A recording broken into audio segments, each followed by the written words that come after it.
But unfortunately, this Andrew scandal is not going away. There are reports around how Andrew Mountbatten Windsor, of course formerly known as Prince Andrew, is spending his final days at Royal Lodge, and he's said to be ranting to himself. Is that right, Andrew? Well, we go from the tears of the crown to the tears of a clown, don't we?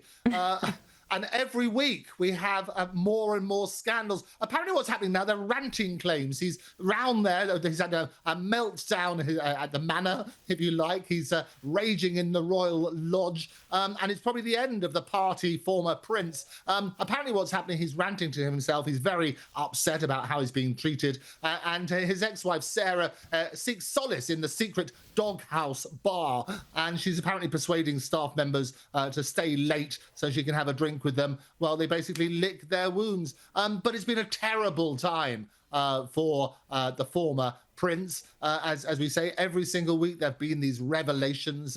More and more emails have been leaked, and more people are trying to distance themselves from him. It's basically a lot of loneliness, a lot of soul searching is going on from this massive Royal Lodge, which you and I have spoken about previously. It's a 30-bedroom mansion where they've been living a number of years. He pays a peppercorn rent. As you know, he paid £1 million at the beginning of his lease, and then paid a tiny amount, a peppercorn, on the basis that he would obviously pay for the upkeep. He's now received this summons from the US to appear for the US Congress. Basically, when he sort of had this email revelation has come out saying to Epstein, we are in this together. And they believe that he's got a lot of information that could help with their inquiries. He's supposed to respond to that by the 20th of November. Watch this space. He has resisted any temptation to answer questions beforehand. You might remember in that BBC interview, he said he would go on the advice of his lawyers. Well, certainly to date, he hasn't contributed to clarity in that sort of way. I always say that sunlight is the best disinfectant. Let's see what happens, but I wouldn't be too surprised if he does remain shtum. Yes, I tend to agree with you there. There are also questions over what the royal family is going to do with Andrew this Christmas, because it seems very unlikely that the former Duke will be invited to King Charles's family celebration on the Sandringham estate. Oh, no, absolutely. And we always say he's not going to be invited around at the Monopoly table. This is what the ruthless Prince William, as we called him, basically, he got his wish. Today we're reminded daily about how uncomfortable he felt at the Duchess of Kent's funeral when Andrew was trying to sidle up to him and try to exchange a few words. And I know quite a few lip readers who can tell you what they really said under his breath. But the reality is, no, they are desperate to get away from Andrew. They're desperate. No one wants to be seen with him. So the concern is this, his Christmas nightmares.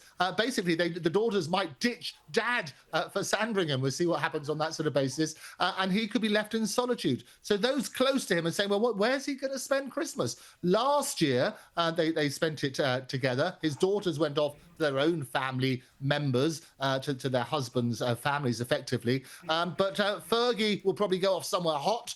And Andrew could well be left alone eating a meal for one bought from the local supermarket. And what about Princess Beatrice, Princess Eugenie? It's unlikely that they'll be celebrating with their parents as well. Well, I think that's absolutely right. They are basically still in the throes of this sort of terrible scandal. And what's happened is that the king has made it clear, look, he doesn't want them to be tarnished. They might have this Yuletide U-turn, if you like. They won't have the Sandringham snub that Andrew's going to get. And I think they could very well be welcomed into the fold. And that would be a good thing. As I say, it's only a few weeks before Christmas. I know Christmas decorations are up already in London, quite scandalous that they do it so early. But what's happening is last year they spent it with their respective partners, their husbands, families. This year, I would absolutely expect them to be seen in Sandringham, which will be the king's gesture to say, look, the poor princesses shouldn't be punished in this way for the sins of their father.